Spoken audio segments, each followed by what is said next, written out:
जब देश में अंग्रेज़ों से लड़ाई लड़ी जा रही थी, जब देश को आज़ाद किया जा रहा था, जब देश को अंग्रेज़ों के चंगुल से छुड़ाया जा रहा था, तो उसमें से एक लड़ाई लड़ने वालों में अब्दुल करीम साहब। आज उनके घर पर हम मौजूद हैं, उनके घर के अंदर चलेंगे और उनकी घर की वास्तविकता, उनके परिवार, उनकी घर की स्थिति से आप लोगों को अवगत कराएंगे कि देश का एक योद्धा जो आज़ादी की लड़ाई में लड़ता है, लेकिन मुझे स्वतंत्रता सेनानी का लक़ब नहीं मिलता, इसलिए कि क्योंकि वो जेल नहीं गए थे। लेकिन आंतरिक रूप से उन्होंने काफ़ी कोशिशें की, काफ़ी लड़ाई लड़ी और देश को जब आज़ादी की ज़रूरत थी, अंग्रेज़ों से लोहा लेना था, तब वो अपना पूरा योगदान देते। काफ़ी दिन मुखिया रहे अब्दुल करीम साहब और झारखंड का एक ज़िला है गोड्डा, और गोड्डा ज़िला में काफ़ी नाम, काफ़ी शोहरत, काफ़ी उनके चर्चाएँ, क्योंकि उनकी पहुँच काफ़ी ज़्यादा। कांग्रेस पार्टी के बहुत बड़े लीडर रहे, कांग्रेस पार्टी के कार्यकर्ता रहे और मंत्री उनसे मिलने के लिए जेल में हेलीकॉप्टर से आया करते थे, कहा यह भी जाता है। उसके घर के आंगन में ज़रा सा मैं कहूँगा अपने कैमरा पर्सन से कि दिखा दीजिए उनका घर समी, किस तरीके का उनका ये घर टूटा फूटा गिरा पड़ा, और इसको देखने और समझने वाला शायद अभी के वक्त में कोई नहीं। जिन्होंने देश में इतनी बड़ी भूमिकाएं निभाई हो, जिन्होंने देश की राजनीति में, देश की आज़ादी में, सब कुछ में अपना योगदान दिया हो, तो उनको थोड़ा सा करीब से समझना चाहिए। उनके ये दो लड़के हैं यहाँ पर, एक और एक वो दो गाँव के ही एक युवा साथी हैं, इनसे जानेंगे, समझेंगे थोड़ा सा, क्योंकि इनको पता है वो सारी चीज़ें। ये किन का घर है? ये घर मरहूम मुखिया अब्दुल करीम साहब का है। देश की आज़ादी में उनका भी कहते हैं कि योगदान रहा है। जी, उनके तत्कालीन हम अशर स्वतंत्रता सेनानी जनाब मरहूम शहाबुद्दीन साहब, श्रीमती कांत मिश्र जी, मरहूम मौलाना सिराजुद्दीन साहब, जो देश की आज़ादी में बड़े नाम, ये लोग हमेशा चर्चा करते थे कि मुखिया अब्दुल करीम साहब और इसी गांव के मरहूम मौलाना अजमतुल्लाह साहब हम लोगों के कंधे से कंधा मिलाकर अंग्रेज़ों के ख़िलाफ़ लड़ाई लड़ते रहे। करीम साहब, जब ये भी कहा जाता है कि जब ये जेल में थे तो इनसे मिलने के लिए मंत्री का हेलीकॉप्टर, जब उस वक्त में हेलीकॉप्टर बहुत दुर्लभ हुआ करता था, इनसे मिलने के लिए वहाँ आते थे। जैसा कि हम लोग जानते हैं कि मुहर्रम के अवसर पर एक बार बांका जिला और गोड्डा जिला में कुछ सामाजिक सौहार्द बिगड़ने वाला था। उस परिस्थिति में मुखिया अब्दुल करीम साहब दोनों समुदाय के बीच आए और कुरमा के चौराहे पर खड़े होकर के दोनों हाथ अगल बगल किया कि हिंदू भाई आप उधर रहें, मुस्लिम भाई इधर रहें, और आप दोनों बहुत मजबूत और रोशनी वाला आँख हैं इस देश के लिए, इस इलाके के लिए। जो भी समस्याएं हैं इसका हल किया जाएगा। उस वक्त प्रेशर में आकर के इनकी गिरफ्तारी हुई। जैसे मुखिया अब्दुल करीम साहब को गिरफ्तार करके बांका के जेल में रखा गया, तो तत्कालीन मंत्री स्वर्गीय हेमंत कुमार झा जी को जब पता चला, तो हेमंत कुमार झा जी अपने चचा के मानंद हमेशा इनको मानते थे। पटना से सीधे हेलीकॉप्टर लेकर बांका जेल आए और वहाँ पर मिल करके पूरी परिस्थिति को जानने।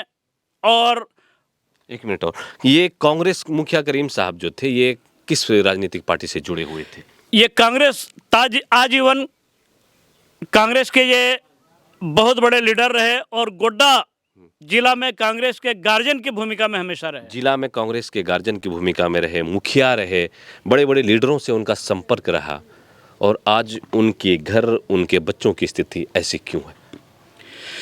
ज़्यादातर वक्त मुखिया साहब, जैसे हमारे बड़े बुजुर्ग बताते हैं, इस पूरे इलाके के, चाहे वो बांका जिला का सीमावर्ती इलाका हो या गोड्डा जिला का इलाका हो, लोगों के दुख दर्द को बांटने के लिए ये लोगों के बीच रहे। जहाँ पर स्कूल्स को खोलना है, स्कूल को खोलने के लिए धपरा में इन्होंने जिद्दोजहद किया, परसा में कोशिश की, बिशनपुर स्कूल को बनाने में भी इन्होंने पहल किया। इनके जो कीमती वक्त थे, उस समय आवागमन की सुविधाएं नहीं थी, साइकिल से या पैदल चला करते थे। कई कई दिनों तक इनको और इनकी टीम को घर से बाहर रहना पड़ता था। स्वाभाविक है कि बाल बच्चों के बीच पढ़ाई के लिए जब तक गार्जियन घर पर नहीं रहेंगे तो पढ़ने लिखने में दुश्वारी हुआ करती थी, जिस वजह से हायर एजुकेशन में ये लोग कोई नहीं जा सके। इनके एक बेटे जनाब शमीम साहब दुमका यूनिवर्सिटी में क्लर्क के ओहदे से रिटायर किए हैं। बाकी ये लोग बाप के नक्शे कदम पर चलते हुए, पिताजी के नक्शे कदम पर चलते हुए जो आप देख रहे हैं, जनाब अब्दुल हलीम साहब सामाजिक सेवा में हमेशा आगे रहे, और सबसे छोटा पुत्र होने के नाते उस समय बहुत कुछ न समझ पाए थे, न ही कुछ कर पाए थे। हालांकि अच्छे रिजल्ट से मैट्रिक इन्होंने किया मिल्लत हाई स्कूल धपरा से। आप हैं जनाब इरफान साहब। एक मिनट, आप क्या करते हैं चाचा? अभी तो खेती करते हैं, matric pass second matric pass हैं आप भी। कहते हैं कि जैसा लोग बताते हैं कि आपके अब्बा जान जो थे आपके, वो आज़ादी की लड़ाई में भी लड़े हैं, बहुत बड़े बड़े नेताओं से उनका संपर्क था, कांग्रेस पार्टी के दिग्गज जिला के लीडर थे, काफ़ी दिन तक मुखिया भी रहे। फिर उन्होंने आपके लिए, अपने घर वालों के लिए, न तो वो घर है आपके पास रहने के लिए, न तो आपको विरासत में और कुछ मिला है। ऐसा कैसे? मैं जब मैट्रिक पास किया तो मेरा बाप का मृत्यु हो गया। अच्छा अच्छा अच्छा। उसके बाद मेरी पढ़ाई छूट गई, घर में रहे, अपना काम किए। अभी तो बाहर भी जाना पड़ता है, प्रदेश जाके हाँ, कमाना पड़ता है। भुला दिया गया लोगों ने, समाज ने, सब ने भुला दिया आपके पिता के योगदान को, योगदान। सब कुछ भुला दिया। अच्छा, एक चीज़, सरकार संसद भवन में बैठकर केंद्र की सरकार ने अनाउंस किया कि हम उस हर ज़रूरतमंदों को इंदिरा आवास, उसके बाद पीएम आवास, ये केंद्र की सरकार कहती है। फिर राज्य की सरकार भी मुख्यमंत्री आवास, झारखंड में अगर आप हैं तो झारखंड में अबुआ आवास और सारी चीज़।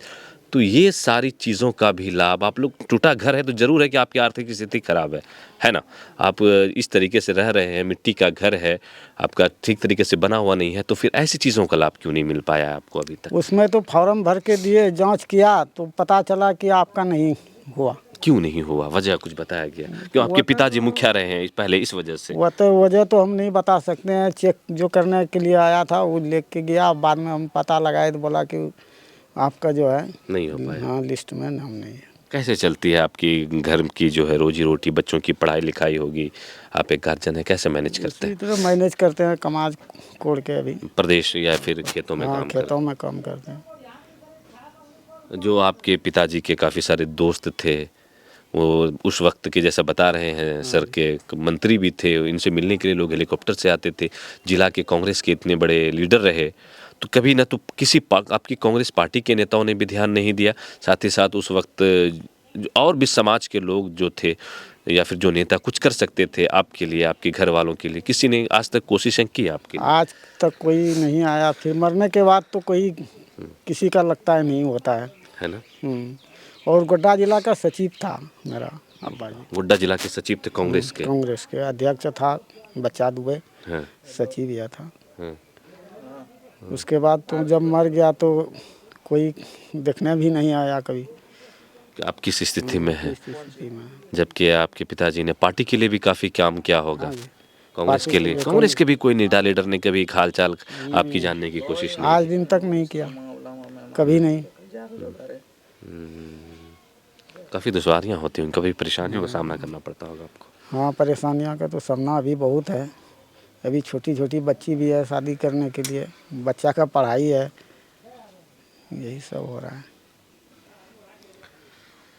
अब आप सोचिए कि जिन्होंने अपनी एक उम्र सोशल वर्क में लगा दी, अपना एक उम्र जो है समाज को बेहतर बनाने में लगा दिया, एक राजनीतिक पार्टी के लिए लगा दिया, देश की आज़ादी की लड़ाई लड़ने में लगा दिया, उसके घर के बाल बच्चे की भी हालत अभी के वक्त में ऐसी है, कोई देखने वाला नहीं है।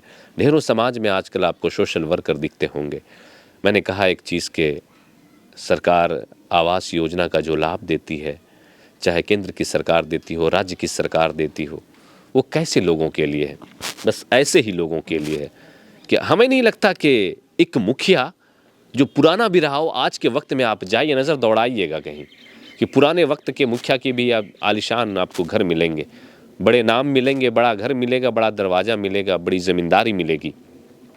लेकिन झारखंड के इस गोड्डा जिला के बसंतराय प्रखंड का ये गांव है राहा, और राह के अब्दुल करीम साहब एक वक्त में, जैसा कि लोग आसपास इलाके में 50 किलोमीटर दूर तक आप जाइएगा तो सभी जानते हैं उन्हें, क्योंकि उनका योगदान वैसा रहा है। आज उनके घर की स्थिति ऐसी कि न तो जिस पार्टी के लिए उन्होंने काम किया उस पार्टी के लोगों ने भी कभी सूद नहीं ली, और इसलिए इन्हें स्वतंत्रता सेनानी घोषित नहीं किया गया, जैसा कि बता रहे हैं कि क्योंकि ये कभी उस स्वतंत्रता की लड़ाई में जेल नहीं गए। अगर जेल जाते तो फिर इन्हें पेंशन भी मिलता, इनको स्वतंत्रता सेनानी भी जाता, लेकिन जो है कहते हैं कि लड़े लेकिन जेल नहीं गए, इस वजह से स्वतंत्रता सेनानी नहीं कहलाए। अब समझ नहीं आ रहा है कि कैसे सरकार, या फिर चलिए ठीक है, केंद्र की सरकार को नहीं पता, राज्य की सरकार को नहीं पता, तो गांव में भी तो एक सरकार चलती है, पंचायत की सरकार। ऐसा नहीं कि झारखंड में अगर है तो पिछले 15 सालों से झारखंड में पंचायत की सरकार फिर से एक्टिव हुई है, फिर से काम कर रही है, फिर से ऐसे सब लोगों के लिए सरकार ने जो योजनाएं लाई वहाँ तक पहुँचा रही है। फिर ऐसे लोगों को सिर्फ इसलिए नज़रअंदाज किया जा रहा है कि इसके पिता पहले मुखिया रहे थे। वर्तमान स्थिति को देखना चाहिए कि इनके पिता ने क्या कुछ किया था, क्या कुछ योगदान दिया था, उसकी स्थिति को देखते हुए अभी इनके बच्चों की क्या स्थिति है, ऐसे लोगों को तो मदद होनी चाहिए।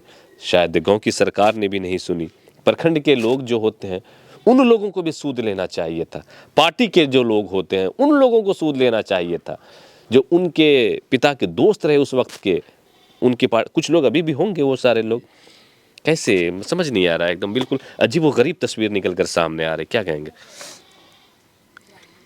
गोड्डा लोकसभा के तत्कालीन सांसद जनाब फुरकान अंसारी साहब भी मुखिया अब्दुल करीम साहब के करीबी रहे हैं और अभी भी मरहूम मुखिया अब्दुल करीम साहब के नाम को बड़े ही बाइज्जत ढंग से उलेते हैं और नज़दीक से जानते हैं। लेकिन उनके घर को भी नज़दीक से आकर जानना चाहिए। अगर फुरकान अंसारी साहब उनके दोस्त रहे हैं, करीब से उनको जानते हैं, बड़ी इज्जत के साथ नाम लेते हैं, उनको याद करते हैं, तो कभी उनके बच्चों को भी याद करना चाहिए ना, उनके घर वालों को याद करना चाहिए, देखना चाहिए कि अब्दुल करीम साहब का परिवार कहाँ रह रहा है, अब्दुल करीम साहब के परिवार की क्या स्थिति है।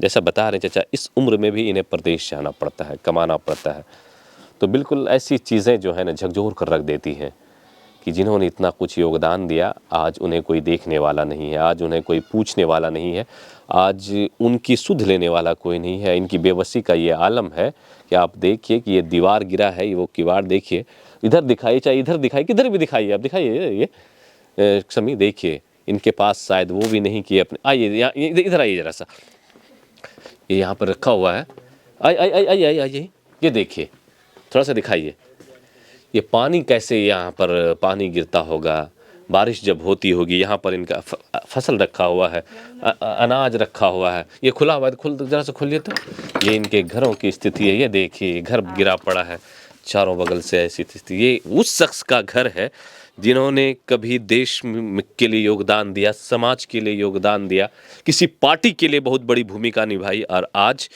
उनके चले जाने के बाद उनके घर वालों की ये स्थिति है। बिल्कुल इस तस्वीरों ने झकझोर कर रख दिया है कि पुराने ज़माने के जो लोग हुआ करते थे, जिन्होंने हमेशा समाज सेवा को अपना जो धर्म माना, समाज सेवा, सोशल वर्क को हमेशा वो आगे लेकर रहे, खुद के लिए नहीं सोचा, आज उनके बच्चे किस तरीके से गरीबी में, मुफलिसी में ज़िंदगी जीने को मजबूर हैं।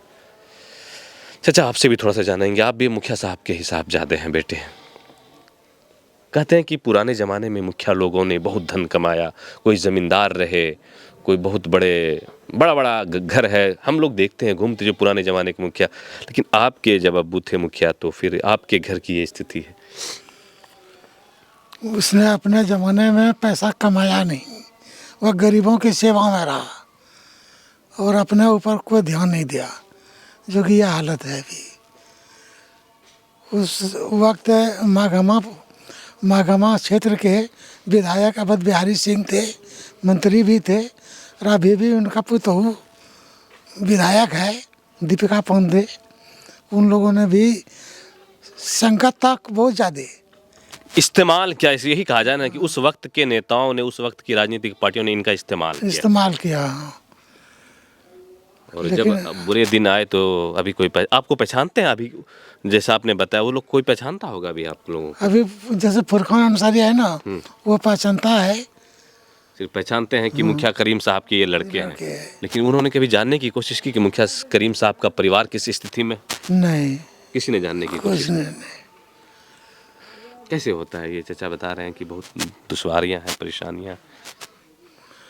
दुश्वारियां तो है, जैसे मकाने को लेके चलिए, भाई तो मकान सबसे पहले तो इंसान को कहते हैं ना, रोटी कपड़ा मकान। चलिए रोटी के लिए वो मेहनत मजदूरी कर लेते हैं, कपड़ा भी वो मेहनत मजदूरी करके जैसा होता है पहन लेते हैं। मकान जिसमें एक बड़ी पूंजी लगती है इंसान को बनाने में, वो इनका गिरा पड़ा है, वो टूटा पड़ा है। गांव की सरकार ने भी कभी ध्यान नहीं दिया? कभी नहीं। 15 साल से यहाँ देखिए ना, अभी भी दिया था उनको ना, तभी भी मुखिया जो है उसको ध्यान देना चाहिए, उसने भी नहीं दिया, इनको खारिज कर दिया। ये तस्वीरें मैंने आपको दिखाई झारखंड के गोड्डा जिला की, और गोड्डा जिला का ये बसंतराय प्रखंड का राहा गाँव, और यहीं पर बहुत पुराने ज़माने के मुखिया, आज़ादी के वक्त के जो गांव के प्रधान हुआ करते थे, गांव के मुखिया हुआ करते थे, उनका घर है, जिनके घर गिर रहे हैं, जिनके घर गिर चुके हैं, जिनके घरों में बारिश के दिनों में पानी टपकता है, और ये स्थिति है। और किसी ने आज तक इन पर ध्यान नहीं दिया। सब किसी ने नज़रअंदाज किया, चाहे वो उस वक्त के उनके दोस्त जो सांसद रहे हों, जो विधायक रहे हों, उन लोगों ने भी उनके चले जाने के बाद उनके घर वालों की कोई आज तक खबर नहीं ली। बाकी वीडियो कैसा लगा ज़रूर बताइएगा, और वीडियो को साझा कीजिएगा, क्योंकि ऐसी चीज़ें लोगों तक पहुंचनी चाहिए।